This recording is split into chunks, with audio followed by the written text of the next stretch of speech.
சிம்பிளான ஒரு lunch box recipe கோதுமை பாஸ்தா எப்படி செய்யுதுன்னு பார்த்துடலாமா? ஒரு கப் கோதுமை மாவு, லைட்டாக உப்பு, கொஞ்சம் எண்ணெய் ஊற்றி, கொஞ்சம் தண்ணி எல்லாம் ஊற்றி நல்லா பிசைஞ்சு எடுத்துக்கணும். சப்பாத்திக்கு மாவு பிசைவோம் இல்லையா, அந்த மாதிரி பிசைஞ்சு எடுத்து 10 நிமிஷம் ஊற வச்சு சப்பாத்திக்கு திரட்டுற மாதிரி திரட்டி எடுத்துக்கணும். திரட்டினதை கத்தி வச்சு கோடு போட்டுக்கணும். நமக்கு வேணுங்கிற ஷேப்பில் எடுத்துக்கலாம். க்யூபாக கட் பண்ணிவிட்டு நான் இப்போ வீடியோவில் காமிக்கிற மாதிரி அந்த மாதிரி ஷேப்லலாம் பண்ணிக்கலாம். இல்லை அப்படின்னா ரோல் மாதிரி கூட சுருட்டி வச்சுக்கலாம்.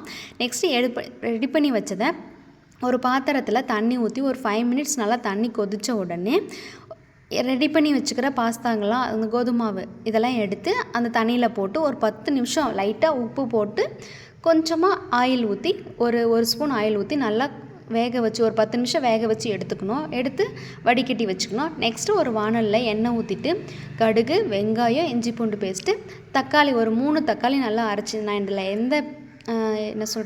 எந்த இதுவுமே ஆட் பண்ணல, சாஸ் எதுவும் ஆட் பண்ணல, அதனால் தக்காளியை அரைச்சி போட்டிருக்கேன். நெக்ஸ்ட்டு தேவையான அளவு உப்பு, மஞ்சள் தூள், மிளகாய் தூள், நமக்கு இதில் எக்கு வேணாலும் எக்கு ஆட் பண்ணிக்கலாம்.